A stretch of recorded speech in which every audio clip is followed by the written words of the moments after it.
Buff Nation. You Squad. Let's go, baby. New Year, same us. It's been a minute. How y'all doing? doing good, bro. Did I leave enough space for RK there? I tried to pause and leave enough space. Well You done. did a great job. Oh, thank you, sir.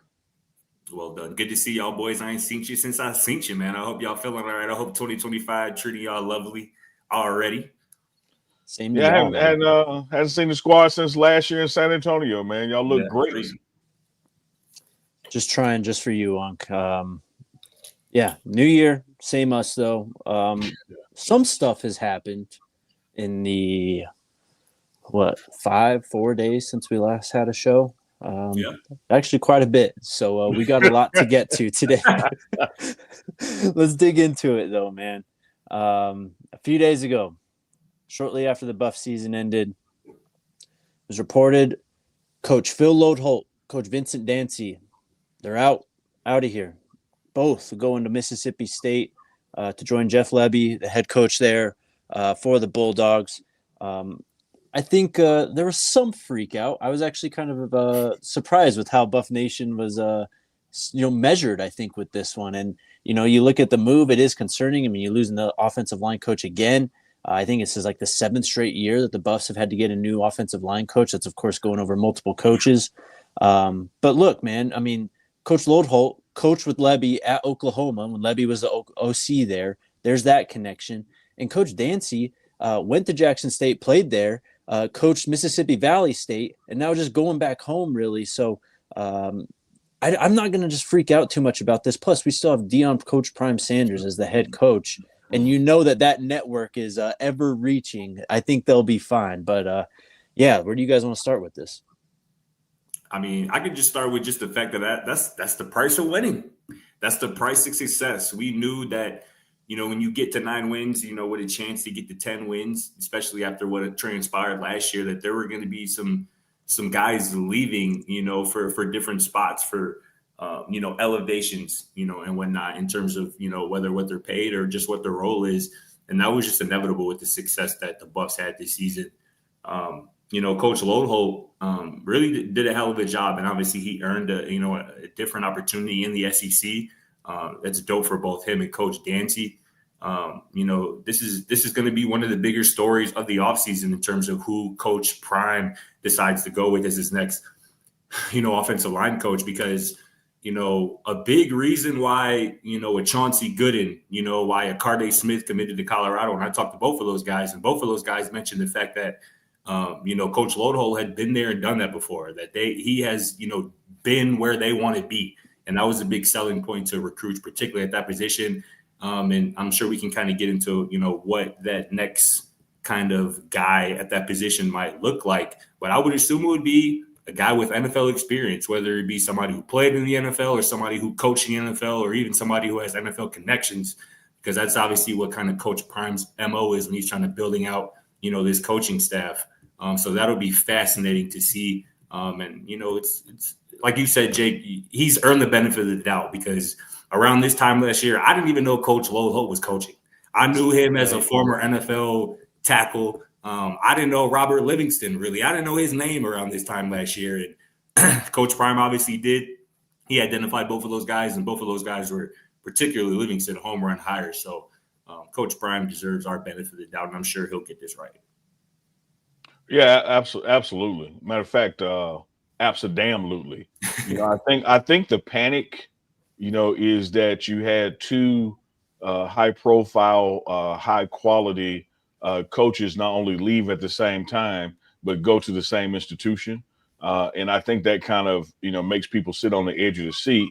And I love, Scotty, your breakdown there on why we shouldn't panic.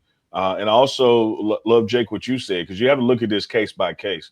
When you look at the relationship capital for Phil Loadholt, and then you look at Dancy just simply having the opportunity to go back home and coach, whereas on paper, these are lateral moves, and you just have to look at the ancillary things with them that means something to the individual, to the unique individual.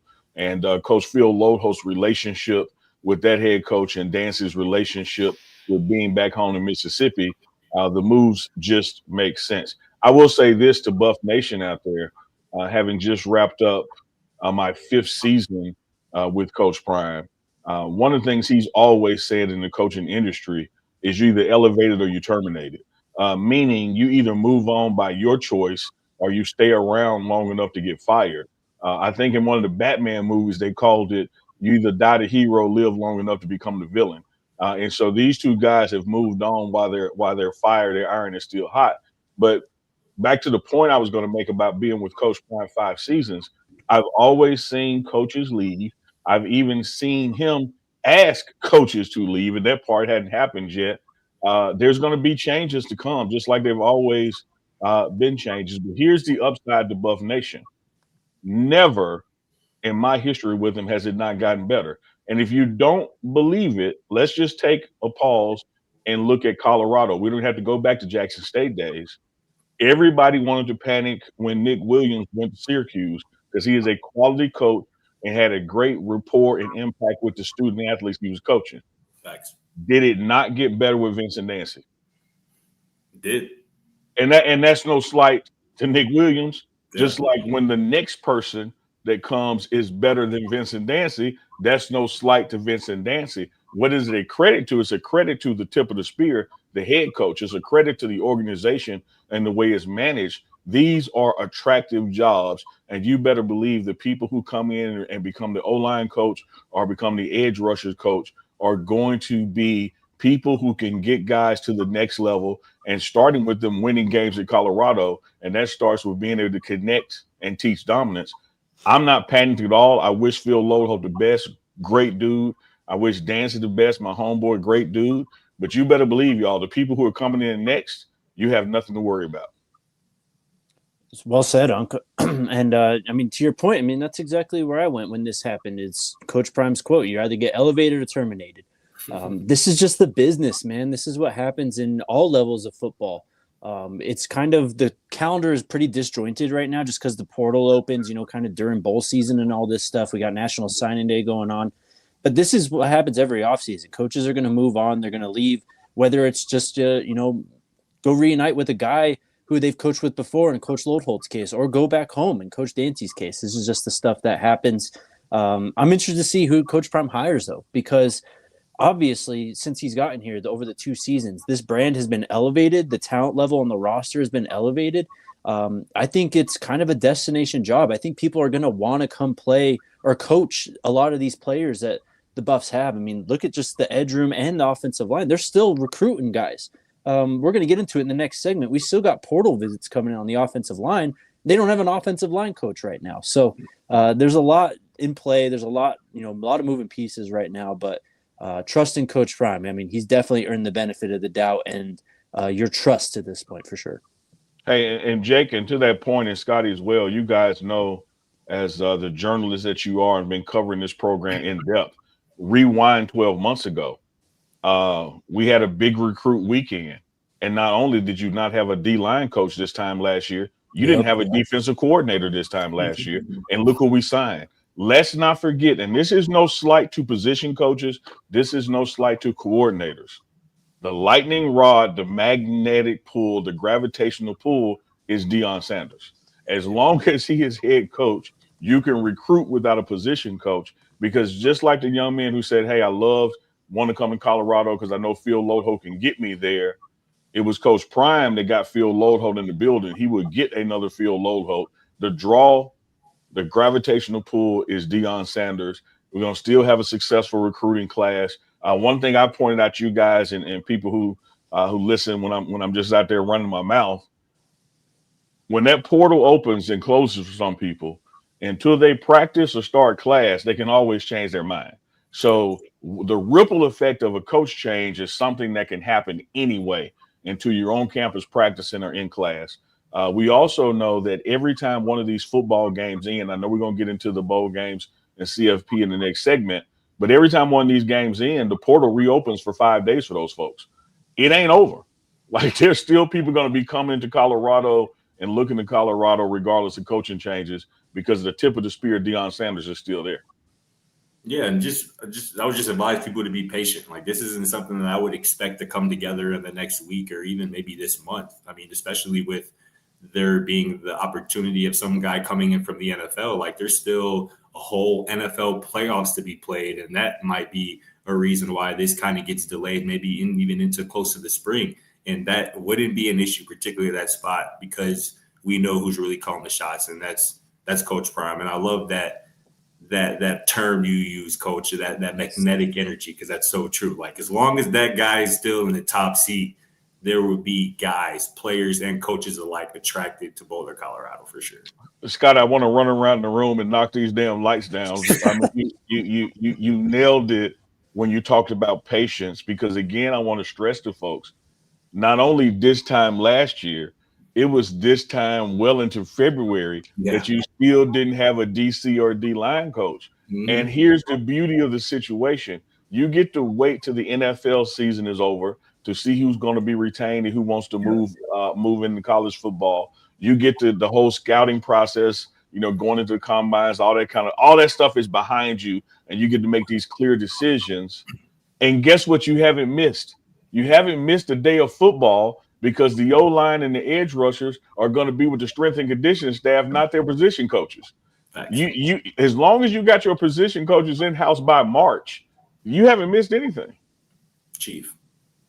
I mean, and to that point, with the NFL calendar and the season coming to an end, just going to the playoffs, I cannot but feel that's an advantage for Colorado. I don't think there's many other head coaches who have the luxury of being able to say, let's wait until after the NFL season and see who we can get. But that's the power of Deion Sanders, and that's what we've seen the last 2 years and what Neely saw the last 5 seasons.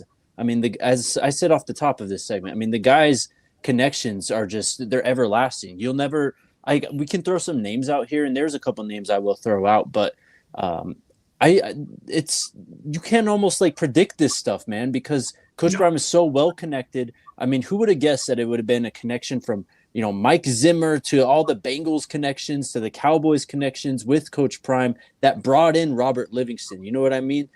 So there's a lot to go through with this whole process. Just be patient. It'll take some time. Unc, do you think any more position coaching moves coming on our way, though? I gotta put mine over in the yes category without having any solid information. And again, you've heard me say this quote time and time again. Best indicator of future performance is past performance.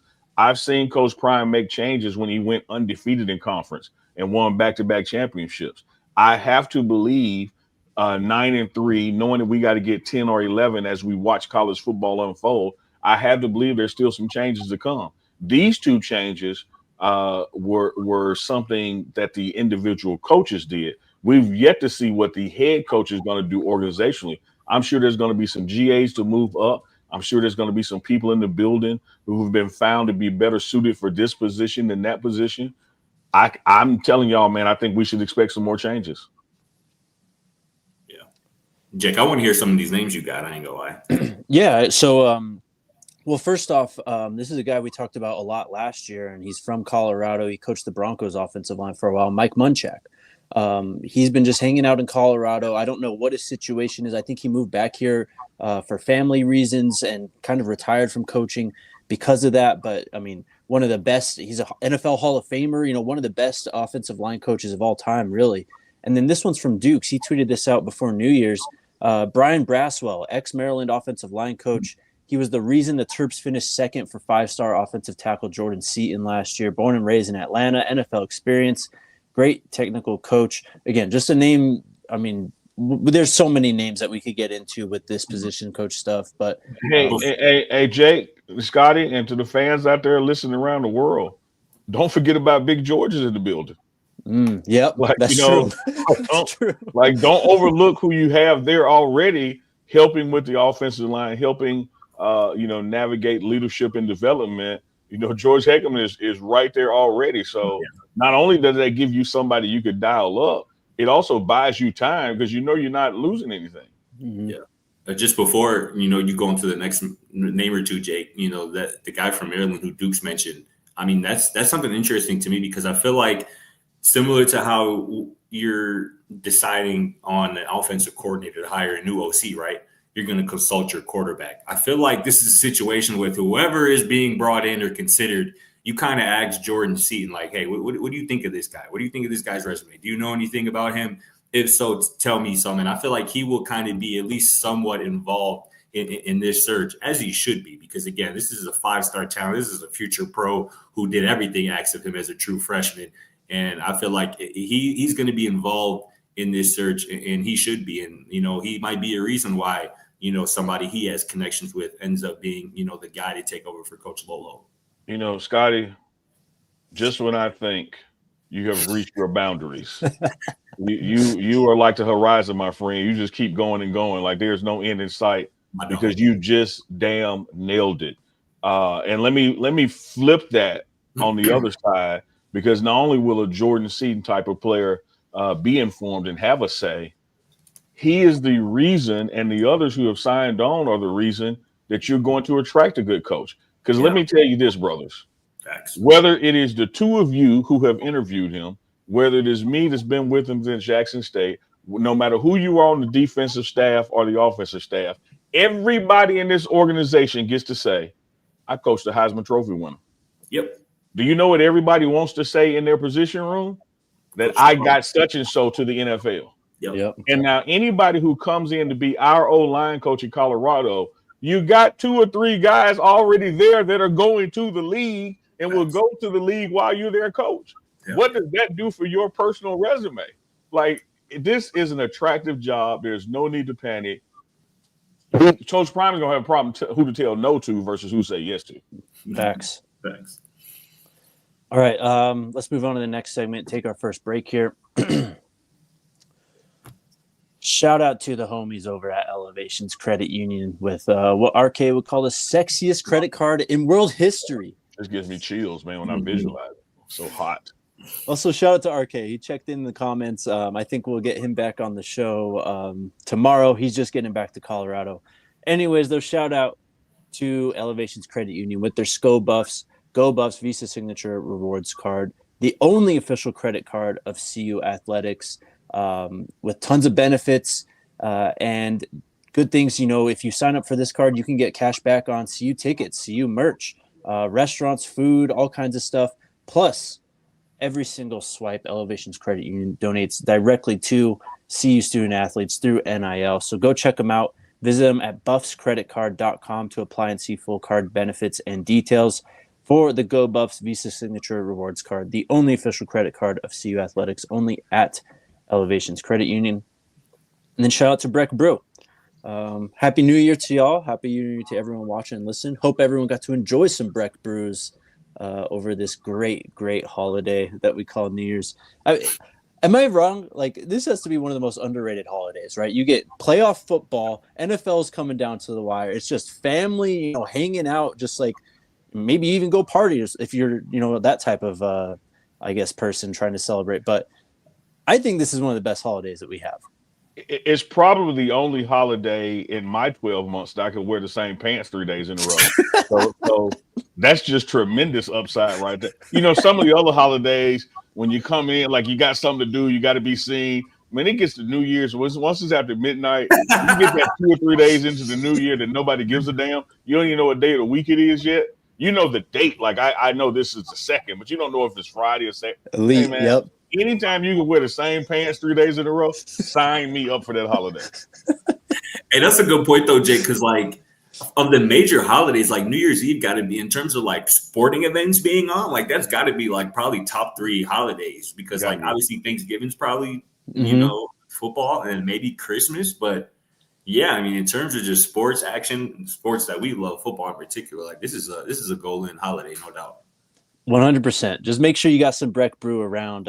They've got it out here in Utah where I'm at, and you can get it damn near anywhere. Use the Breck Brew locator at www.breckbrew.com to find a brew near you.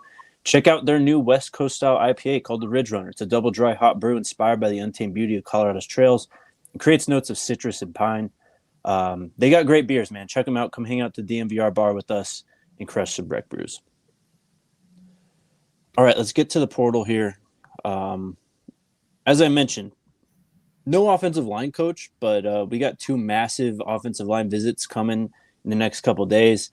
First guy I wanted to talk about, though, because this came out, I think, before the Alamo Bowl, that Tulane running back Mekhi Hughes had entered the portal, had listed Colorado as a team of interest. This guy's been an absolute dog for Tulane the last 2 seasons, over 250 attempts and over 1,300 rushing yards in the last 2 years, 22 touchdowns in that time. Has also caught 30 passes and got 2 touchdowns through the air.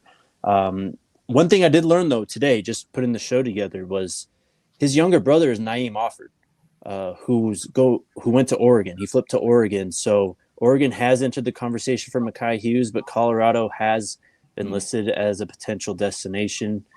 Buffs need a running back, right? Yeah. You know, if I'm out there in the portal, and I know I got this quarterback battle, but I'm going to go with the assumption that's Juju, you know, going toward the future, even if not this fall. You know that quarterback is going to need a running game more than the Shedeur did. So you know that the running game here, you're going to get utilized. You're not going to be, you know, the dental floss in the Swiss Army knife. You're going to be the blade. You're going to be something that actually gets pulled out and utilized. I think it's an attractive position for Colorado run game going forward. And then when I'm just, I don't care if you watch it Reach the People or the pregame show or Well Off. I see guys like Marshall Faulk hanging out in practice. I mean, damn, you know, what college team can say that? So I get some ancillary coach. It's like playing receiver here, and T.O. is always in the building. You know, I like the way, I know we all have a biased lean, but just from a pragmatic standpoint, you got to believe the run game in Colorado next year is going to be attractive to somebody. Y'all heard the saying, right? Like, pay attention and people will tell you like how they really feel, like without them like using words. Mm-hmm. And I feel like that can be kind of said for the recruiting trail in terms of like who you target kind of signals what position you feel like you need to add to. And it seems like, correct me if I'm wrong, Jake or but this kind of seems like the only running back this offseason that's kind of been linked to Colorado, which makes me think that either this staff hasn't really identified a transfer running back that they really like that fits their scheme, or they're just fine kind of running back the running back room that they had last year, which obviously includes Michael Welch, you know, Dallin Hayden, Isaiah Gustav, who each, you know, all have multiple years of eligibility left. And I'm just curious your guys' thoughts on that. I think this kid from Tulane would be a great add. He seems like a hell of a player, really an explosive guy who can, you know, obviously make plays in the pass game as well. But what would be your guys' I mean, just kind of one, do you kind of agree with that premise that it kind of seems like this staff might be okay with running back that running back group? And two, if that's the case, how cool are you with that, I suppose? Go ahead, Unc. Yeah, I would say across the board, regardless of position, what makes Colorado attractive to a one-year guy, and I'm not saying the Tulane guy only has 1 year. I'm framing my narrative to answer your question. I think across the board is just attractive to be in Colorado when you're trying to go to the next level and you only got 1 year left. And that's regardless of position. I do too. Just because of the NFL scrutiny, the television cameras, and who you got coaching, et cetera, et cetera. Having said that, I think our running back room is much like our wide receiver room. What you have and what you know you got coming, anything else is just gravy on the biscuit because you know you can win with it. Because you know you got talent that can run the ball now, and you got years to development because you articulated they have some time left. So I don't think you have to hit the panic button on like, oh my God, we got to get this third back in here, you know, to compete and push, because shit, Micah's gonna push himself. You know, Isaiah's gonna push himself. Look what those two were able to do when they were given opportunities. We just need to give them more opportunities.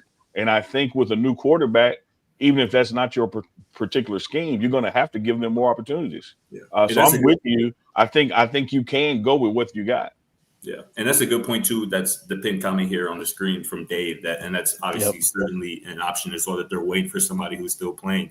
But, you know, just back to my original point, like, we knew this team needed a target offensive lineman, and they've done that. They've already gotten commits. They've gotten visits lined up. Same thing on the defensive lineman. They've gotten commits. They've gotten visits set up. And, you know, again, to your point, Unc, I agree. I feel like for a running back, Colorado is a pretty sexy destination for 2025 and beyond. And that's why it's a bit, you know, kind of perplexing to me that there hasn't been more ball carriers nor running backs kind of linked to Colorado at this point. That's why I kind of wanted to get your guys' thoughts on that. But go ahead, Jake.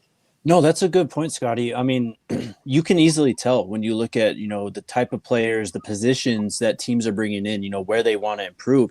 And it's clear that Colorado wants to further improve in the trenches on both sides, and it's stopping the run. They keep on going after linebackers. They keep on going after offensive linemen, two guys who we'll talk about here very, very shortly. But you haven't really seen them target running back. And there have been some guys who have entered the portal that we've liked. They're all coming from lower levels mostly, just like this Tulane kid, Mekhi Hughes. But you haven't really seen them, bringing them all in for visits. And I've said enough about Micah. I think enough people know how I feel about him moving forward. I still feel the same. I like what I saw from Isaiah this year. Dallin had his moments as well. So I would feel fine, I think, going into this next season with this current running back group. I think you could always add to it and get better. But I think that, on the list of positions in need, running back may not be as high as we initially thought it was coming into the offseason. Well said. And one thing I want to underscore, Jake, you hinted at it there. When you look at the action on the defense side of the ball, whether it's linebacker or whatever, here's the fact of the matter. We've gotten Miss Peggy to a bowl game. We didn't win it, but we got her to a bowl game. We know it takes more than 9 wins to go to the Big 12 championship. And, of course, you need to win that to go to CFP. When you look around the Big 12, you're not facing a Shedeur Sanders out there. Mm-hmm. You got more Scatterboos than you got Shedeurs. And so if we're going to go to the Big 12 championship and win it, we have to be able to stop the run, just period. And if we're going to be able to control the clock, we do need a run game with some degree of our own. So when you look at, if you just prioritizing scholarships as if it was free agency money, and I guess with the NIL and collected to some degree it is, what do we have to do, to beat who's on our schedule? Because that's what we got to do to get there. So I think you will see prioritization in those regards. Love it. A couple offensive linemen also visiting this weekend, with one starting tomorrow, actually. Louisiana Tech center Zarian McGill is visiting CU this weekend. This guy, he's played a lot of football, man. 2023 second team All Sun Belt. Only allowed 5 quarterback pressures and more than 250 pass blocking snaps last year. He's a beneficiary of the Diego Pavia ruling, giving JUCO recruits that extra eligibility for the seasons played in JUCO. He's from Mississippi, from Taylorsville, listed at 6'2", 308. Obviously pretty decorated, coming from a slightly lower level at the G5. This next guy, though, Wagner offensive tackle Brandon Snee, he's coming from the FCS level. This guy, though, absolutely massive. He's got an 84-inch wingspan, 6'7", 320 pounds. This guy, coming from Wagner, didn't allow a sack this whole year. But it's what you just said, Scotty. Look, these are the players that they're bringing in, that they're focusing on. They think they need to improve the offensive line, and that will lead to a better run game. And I want to say something here, because particularly about those two guys that you just mentioned coming in for visits, one from Louisiana Tech, one from Wagner. I've heard and seen so many comments of people ragging on G5, guys coming from G5 like, why is Colorado targeting these lower tier players? Do people forget that Nakai Hill-Green was at Charlotte last year, and he's an absolute demon, is now at Alabama? People forget that LaShawnte Wester was at Florida Atlantic last year. Shane Cokes. Shane Cokes. Preston Hodge was at Liberty last year and is probably going to be a future pro. Like, this is the new age of college football. Like, you don't just always get these 4 and 5 star recruits. And even two, there are guys at lower levels who can play. And we saw evidence of that on the Colorado football team in 2024. And on the flip side of that, Colorado brought in a big guy from the University of Texas last year out of the transfer portal, a young guy. A lot of people were excited about just bringing in the transfer from Texas. Well, guess what? He's back in the portal after not playing for Colorado in 2024. And now he's at Miami of Ohio. No shade to him or that school at all. But again, these school names are not everything on both sides of it. Just because you bring in somebody from a high-profile blue blood school, it does not mean that they're a player. And just because you bring in a guy from a lower level, it does not mean that they can't play at a higher level. So I would just like to put that PSA out there. These dudes can play. And I feel like also, too, Colorado got evidence of the fact that you can bring guys up from a lower level and they can be successful and impact your team in a positive way. I just felt like that had to be said. I appreciate you saying that. And if anybody doesn't believe it, I mean, hell, last time I checked, the SWAC was lower than Group of 5. Period. And look what Cameron Silman Craig and Shador and Travis did here. So Ball is ball, man. I mean, a 4-3 is a 4-3. Like, throwing up 225, all that is just, everybody got a weight room, and so you got to stop looking at the names where these people come from and really dig into the metrics, of the individual. And one of the other things we just got to all acknowledge about the portal, I mean, it's the used car market. So it's buyer beware. Yes. There is an issue there, which is why the car is for sale. And you just got to determine if the issue is something your organization can manage. I have seen Coach Prime talk to head coaches who call him about a player that he once coached. And one thing he does is tell the absolute truth, but he makes sure he underscores their upsides. And so you'll hear the other coach like, oh, well, that's something we can work with here. I appreciate you telling me. And so sometimes these buyer beware asterisks fit your system or what you can manage, and sometimes they don't. But all of this, again, is used car market, man. Like, ain't no warranty. Like, you drive off, it's yours. Yeah. And then someone just mentioned Cam Scatterbull in the chat, who is another example of that. I mean, one of the best running backs, maybe some people call him the best running back in college football. Started where, Jake? Sacramento State, right? Yep. Yeah. I mean, like, come on, be for real. And also, too, where was I about to go? Damn, go ahead. It'll come back to me. One of y'all. It's all good. Yeah, we'll take a quick break and then we'll get back to it. We got another visitor to talk about as well. Shout out to the homies over at Toyota. Man, I love my Toyota.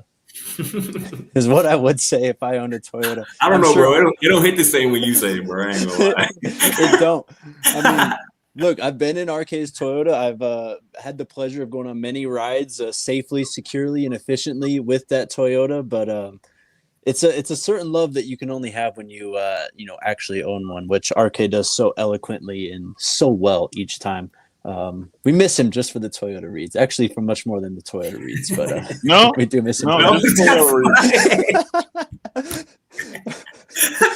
But shout out Toyota, always reliable. You never see them broken down. They last forever. If you need a new car, visit your Front Range Toyota stores at a location near you. AutoNation Toyota, Arapahoe and Centennial, Corwin Toyota in Boulder, Groove Toyota in Littleton, Mountain States Toyota in Denver, Stevenson Toyota East in Aurora, and Stevenson Toyota West in Lakewood. Toyota is a proud partner of CU Athletics and the official vehicle of DNVR. Let's go places. Also, shout out to our friends over at Bet365, my favorite book to bet on when it comes to football because of those early money line payouts. If you bet on a team on the money line and they get up by 17 points or more, that's it. You cash it out. Don't have to wait for the end of the game. Even if they end up losing the game, you're secured with that early money line payout. And right now, new customers can get $150 in bonus bets when you bet $5. Just sign up, use the code DMVR365, then deposit $10, place a bet of $5.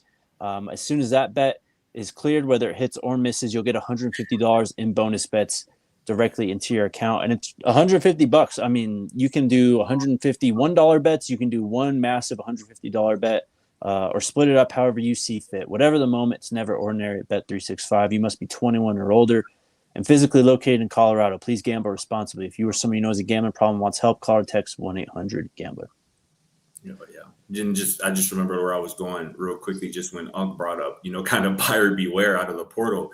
Like, I remember before on the field at Folsom Field, just hours before Colorado kicked off the season opener against North Dakota State, I was chopping it up with North Dakota State's offensive line coach, who was my head coach in college.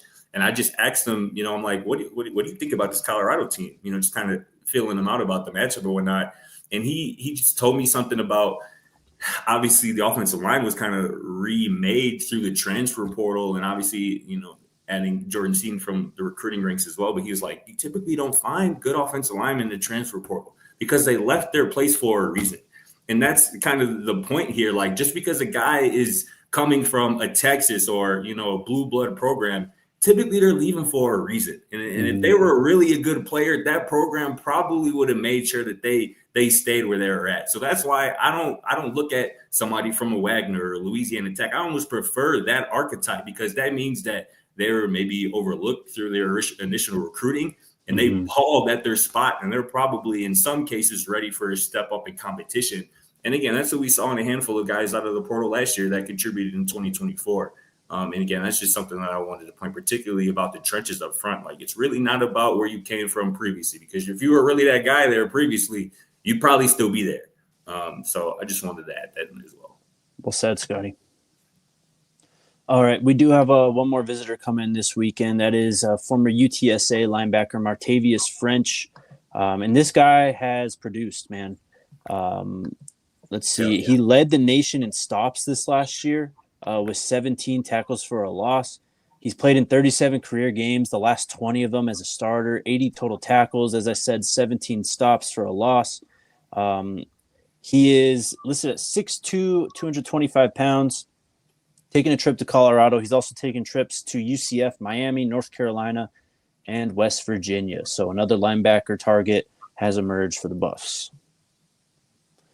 We got to have it. We got to have it. That room lost some experience right before the bowl game. That room still has some growing to do with the younger guys in the room. I think you can expect some exponential offseason growth, not only in physique, but also in football IQ from JB, from Jeremiah Brown, who stuck his toe in the portal and came right back. And so one thing that room does have for us is opportunity. And I think that Coach Hart and the linebacker coach, as well as the DC Livingston, know we got to maximize this room. We got to get this room going. So, and to the naysayers, to what you guys were just out there talking about, yes, it's UT San Antonio, not UT Austin. And it's not going to make a damn bit of difference if the guy can ball. Like, you don't lead in tackling, just on the fluke. Yep. Well said. People will literally see a guy lead the nation in tackles for loss, or whatever it is, and be like, "Well, he's at UTSA," as if that really matters at that point. Yeah. It's crazy. Well, it really doesn't.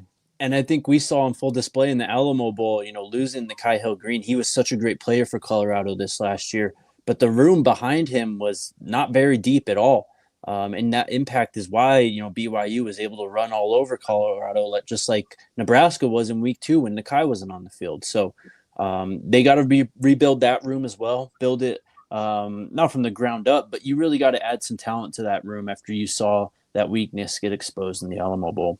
That's a cool Speaking of weakness and exposed, Scotty, that damn ball is empty, bro. Like, all right, don't turn it up no more. Hey, that was the last sip. That was the last sip.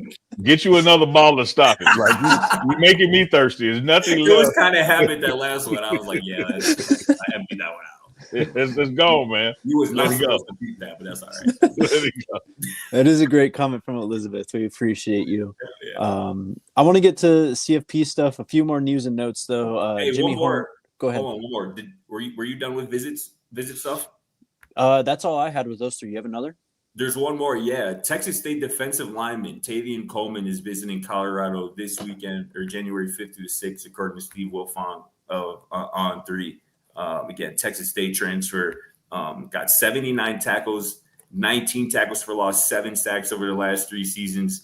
Again, a productive player, and again, kind of fitting the mold. I see some Texas State fans in the comments of this post, and they're like, please stay. So this is obviously, another talented player, again, addressing those trenches. He's going to be on campus here in a couple of days, and that would be another good add to that defensive front. Again, Tavian Coleman, Texas State defensive tackle transfer. Let's go. Good stuff, Scotty. Couple more news and notes.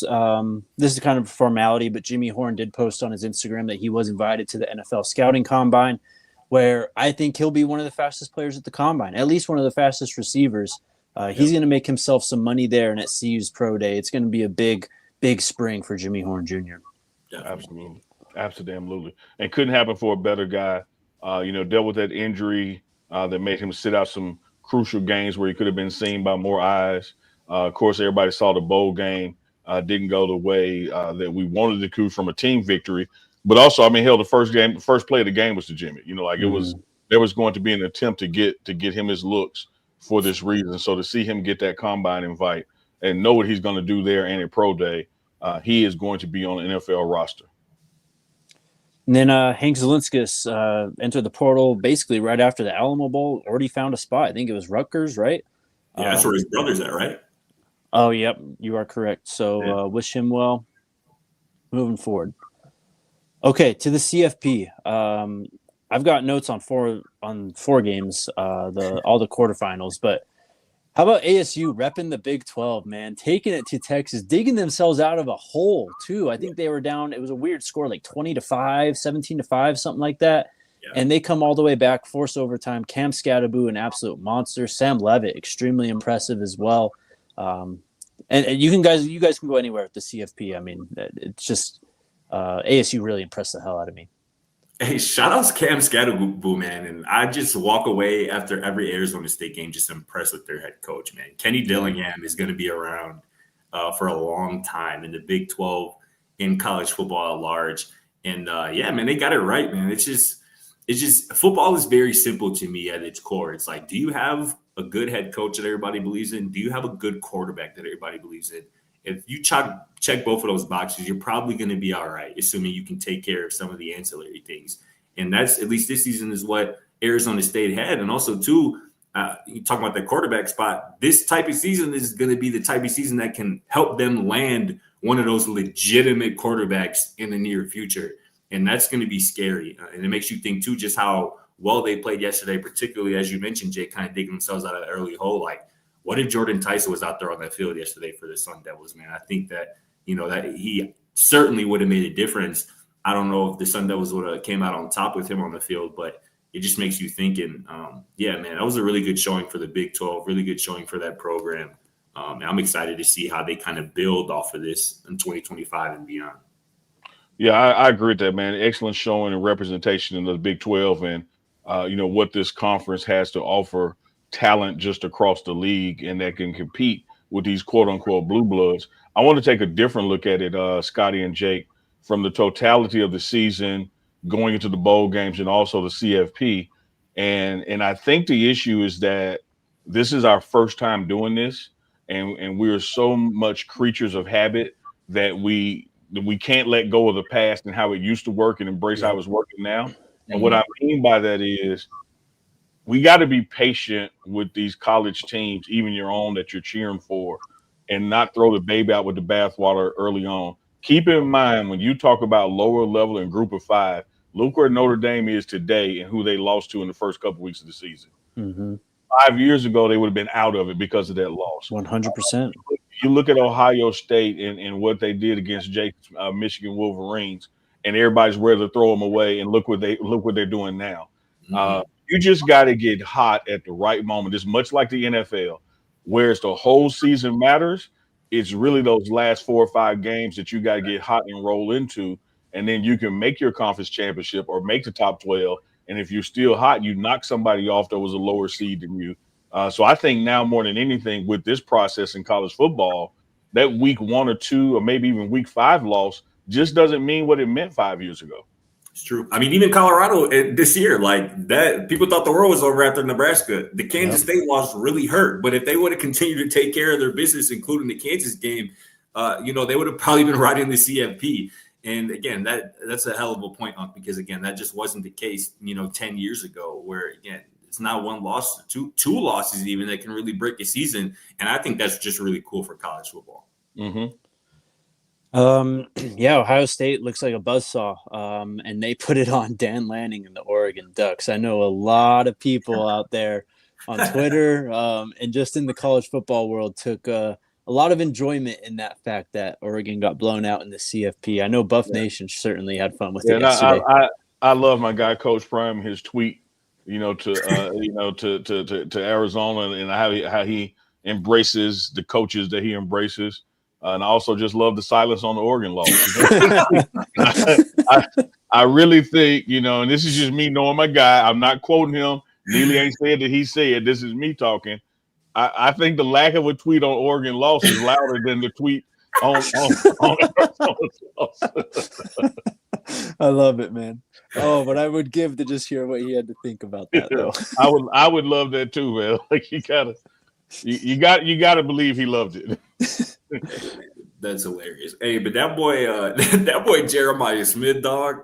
Hey, man, I don't know if I've seen anything like him before. I'm not gonna lie. At that age, doing the thing the things that he was doing yesterday, things that he did all season. I mean, what do you have? 14 touchdowns, receiving touchdowns entering, yesterday's game.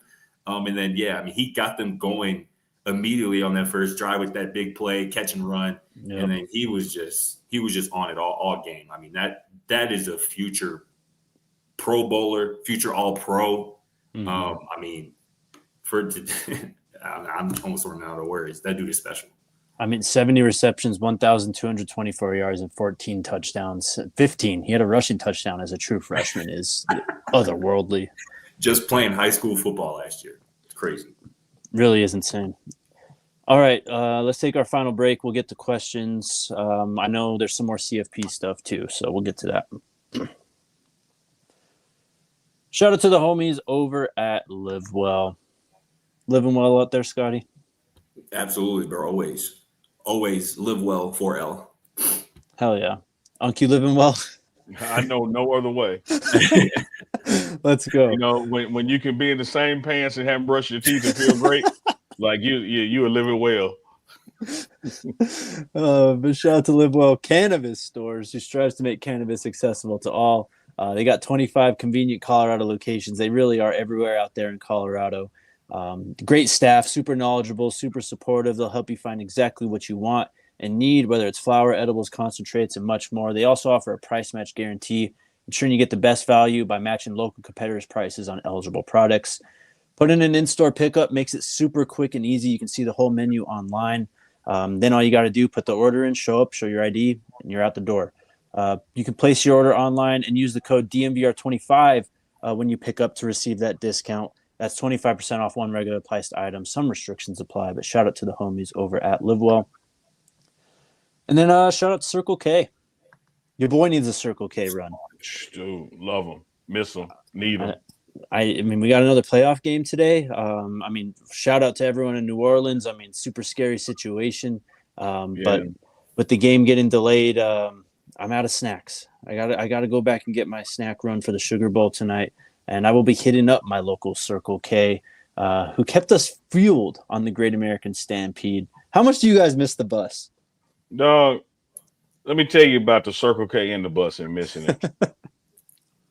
I don't advocate, stalking, don't agree with it. I ain't never set my car out in front of a chick house. But I'm about to pull up to Circle K and just sit in the parking lot and look at the front door, man. Like, I miss it like that, man. It was so good to us.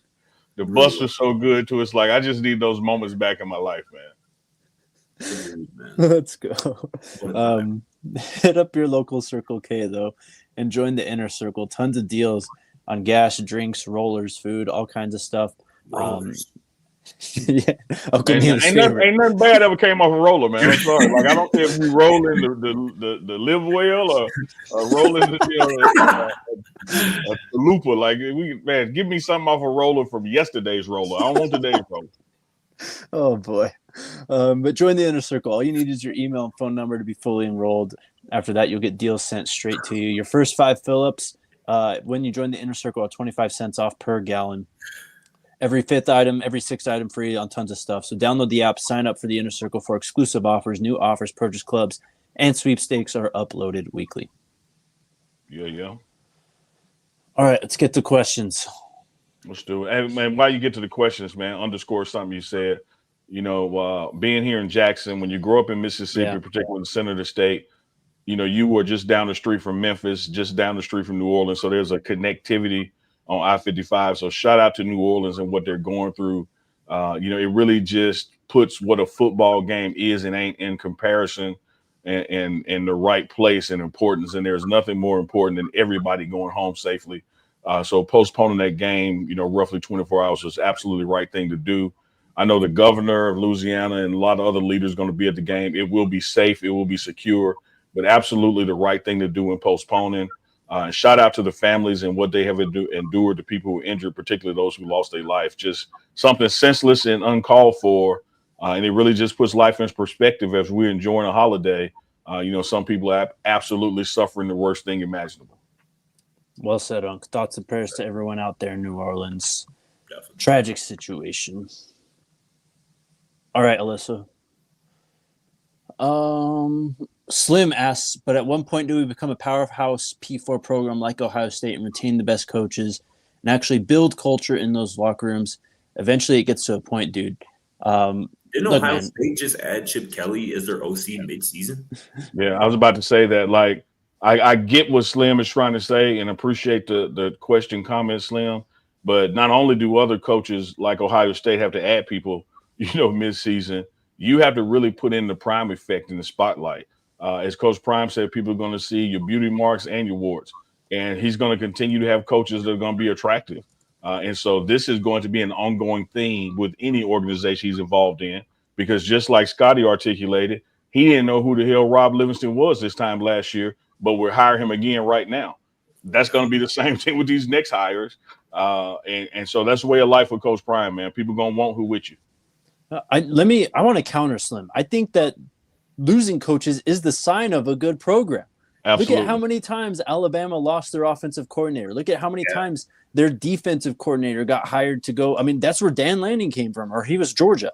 I mean, this is what happens to good programs. Your good coaches get poached, but what separates good from great programs is the guy at the top, the guy who runs the whole show, and replacing all of those coaches that they lose, which is something that Coach Prime has already started to show he can do with what he did with Robert Livingston.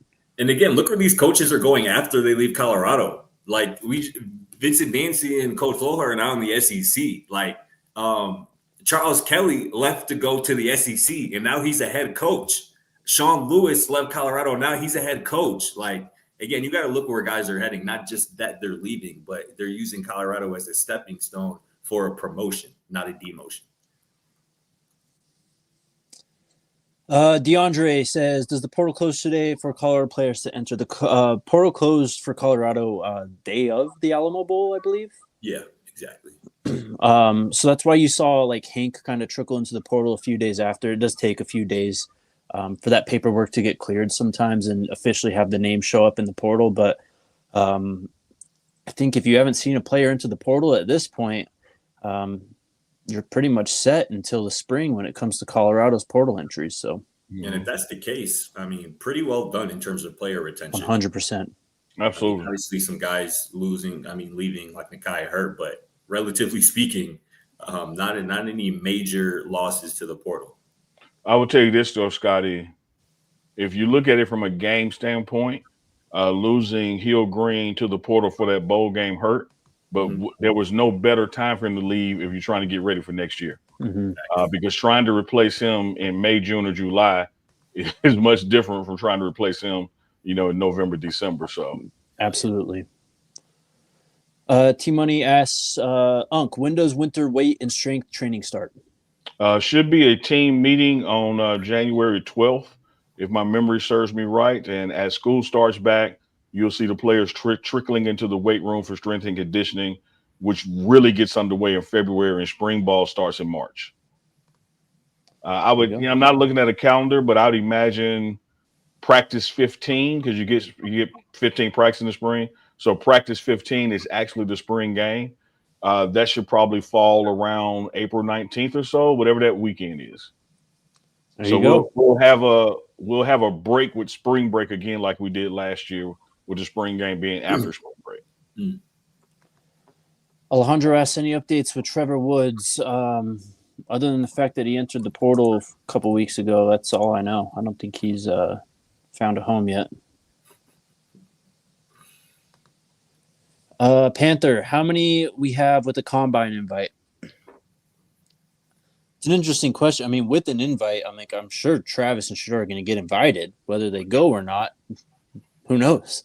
Yeah. And if they go, do they participate in all the workouts? Exactly, yep. I don't know. I'd imagine at least double digits, 10, 15 guys from Colorado get invited to the combine. I'll say that's fair. Who's next? Mr. Big Play says, Unc, how's Juju looking? Looking as good as you can look without showing a look, if that makes sense. Has not done a lot of throwing as we were getting ready for the bowl game. Was kind of learning the drill and learning the offense. But I will say this, you could tell in his body language and demeanor that coming early really suited him in the atmosphere, because being able to hang out with Shador, You see him cracking jokes with not just the freshmen who came early with him, but more senior players who will be back. So I think that kind of thing I'm going to grade as looking absolutely great because now he's familiar with the building and won't be drinking from a fire hose, mid-January. But if you're talking about from a physical standpoint, of course, he wasn't, out there throwing deep balls or anything, getting those kind of reps. But what a testament for a guy to be there early and getting orientated to the atmosphere. It's invaluable, man. He had a really cool post talking about Juju Sunday. Just a picture of his locker room set up right next to Shador's at the bowl game, and Juju captioned it. You left huge shoes to fill, but I promise to work to leave CU Buffs football even better than I found it. Like that's it's an A+ human being right there, and he's going to be an A+ player on the field too, not before too long. Yep. Carson asks, what characteristics are you looking for in a new offensive line coach? For me, the ability to connect and the ability to teach dominance. It's really, I'm just speaking from Coach Bryant's playbook. Like, one thing you look with all our coaches, if they have one thing in common outside of being great dads themselves, those who have kids, is their ability to connect with their room. Their room will run through a brick wall for them. And now you have a guy teaching them that has run through a brick wall and can show you how to do it in a dominant nature. So for me, connectivity with them and teaching them how to dominate. I love that connectivity because you got to be able to relate, man. You got to be able to relate to your guys, and they got to be able to want to play for you, more than just playing for a coach.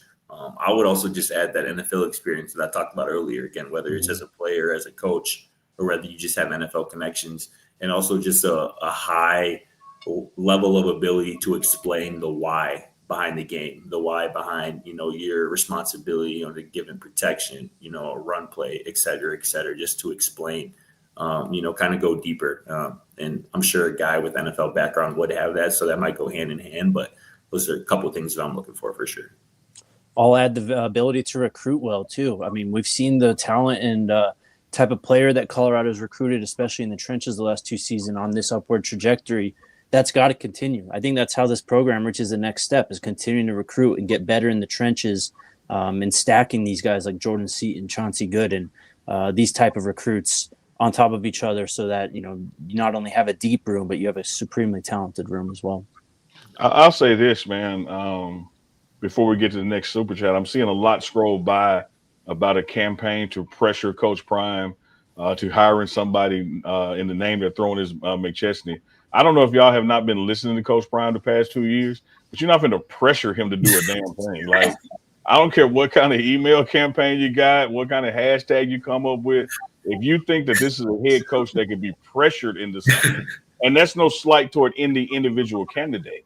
The candidate has to stand on their own and pass his muster in the interview process and whatever the process may be tailored to them. But I can assure you, having covered Coach Prime for 5 seasons now, pressure ain't the way to do it. Hey, they trying, Coach. Hey, they trying. They trying to put together that campaign for sure. All right, you gonna get what you asked for. The pressure gonna flip. Thank you, Unc. Thank you. Gerardo says, watching the playoffs, the build and size of the players stand out. When CU can get those bodies in the trenches, and safety/linebackers will be straight.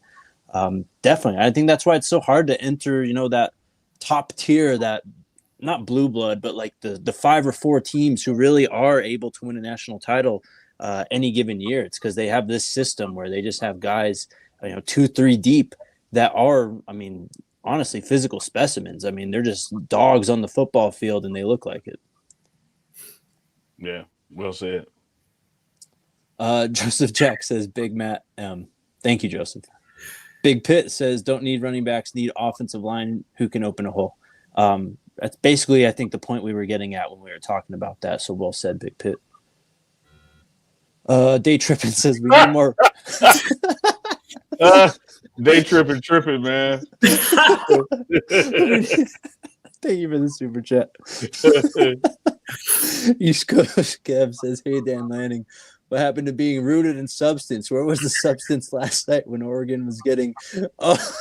Read it, Jake. Read it. when Oregon was getting it taken to them by Ohio State. Looks like you were fighting for clicks last. Oh man! Kev. Shout out to East Coast Kev. Shout out with two V's. Kev always keeps me on my toes, man. I never really read a lot of these super chats as they come in, but Kev's gonna get me one of these days. Oh man! Shout out Don Peasy. Happy New Year to the Buffs and everyone in the DNVR family. Y'all are the goats. You're the goat, Don Peasy. Thank you, brother. East Coast Kev again says, "Hey Oregon, remember you said the Cinderella season was over. You ain't never lied." You ain't never lied. East Coast Kev is cooking. Dude, they were number one in the nation undefeated. I just want to point that out. They were. The Ashanti mom says, "What's up next for the offensive line coach? Is Matt a serious contender? If not Matt, maybe another NFL pro O-line coach, player or coach. Your thoughts?" In Prime, we trust. I trust Coach Prime is going to make the right decision, and it's going to be somebody who, first and foremost, who can propel us to domination in the trenches and thereby winning games now, but also be able to teach these young men what it takes to get to the next level. Who that is and where they are right now, don't know. Could be somebody who's in the NFL currently. I don't think there's a front runner at this time, because just like we went through this last year with the D-line coach and even the DC, one thing he has is time. Yep. Don Peasy again, because the Buffs missed the playoffs, I was hoping to see the Sun Devils versus Oregon, but Devils were hosed and Ohio State spoke with their pads and Oregon played for clicks and views. Oh, well, hashtag Buffs 2025. Is it Ohio State, Texas now? Yeah.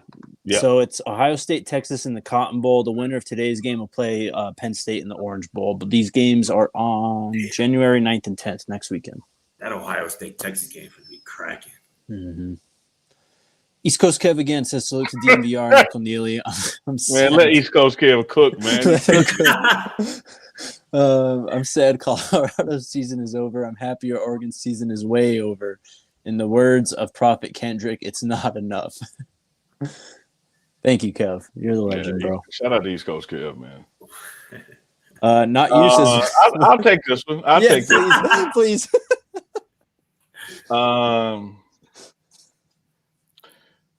The Y is opposite of old, and the C is for something you put peanut butter on and eat it, but it's not bread. It's like crunchy bread. It's saltine Ritz. Yeah. So a not old Ritz is. Y'all take it from there. Well said. Well done, Uncle. It's opposite of YN. Yes. That's what I thought you was just going to say at the gate. It's the opposite of YN. Well, I wanted to let a naysayer know. Oh, man. PABWS says, just want to say thank you guys for all that you do and the professionalism in covering the Buffs. Thank y'all, man. It truly is a pleasure. Absolutely. Really wouldn't run to cover another team. So it's a dream. One last thing before we get out of here that just came through. A four-star wide receiver, Donovan Murph, was announced his commitment today. He was considering Ole Miss, Tennessee, Clemson, and Colorado, but he just committed to South Carolina. He's staying home. So, yep. Boston off the target list. Yeah, he was involved early with CU, but he seems to have kind of dropped off the last, 4-6 months or so. Yeah. Final super chat from Not You says 6 laughing emojis. Cracker, say it. Well, you can say cracker when it's by itself like that. Right. Exactly. you can't say it in the full sentence, Like I'm gonna leave here and eat some crackers. Like I can formulate that context. Well said. All right, we're out. We'll be back tomorrow. We'll be back in studio next week. Thank y'all for hopping on. What's up, Jakey? Let me give a New Year's shout out if I may before we go. This is our first joint show of 2025, and I believe the fans can expect more to come. It has been a pleasure working with you guys another year on our joint projects. I think 2024 was a blast.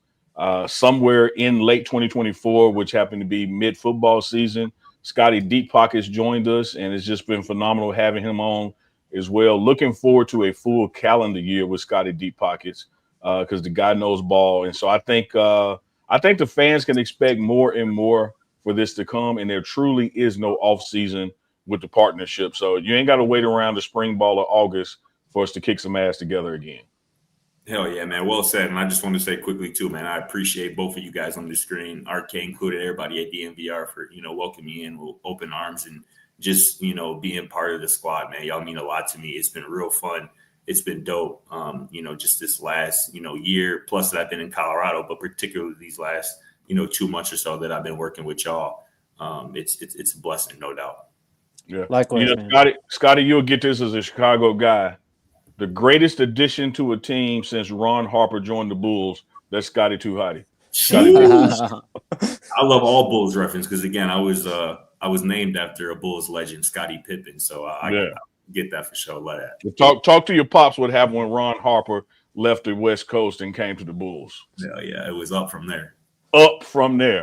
Love it, man. Ron Harper stuttered a little bit. You don't stutter, so that's the only difference. Whenever I bring it, that's why I chuckled a little bit, because whenever I bring up Ron Harper, that's the first thing my dad gonna mention is right there. Hell yeah, man. Working at DNVR is a dream, brother. And then I get to work with you guys. I mean, it's really like icing on the cake, man. So it was a great season. I think we had a lot of fun. We made a lot of good content, but we're going to keep it rolling. We have a lot of cool plans moving forward for this off season. We got a whole draft season we're going to go through. That's going to be a ton of fun too. Into spring football. There's a lot more to come. So we'll be back tomorrow. You guys on tomorrow? I think RK might be back. Sure. If you need, just holler. Hell yeah. So there you go. We'll see you guys tomorrow. Let's go Buffs. Let's go Buffs. We all silly like the mayor.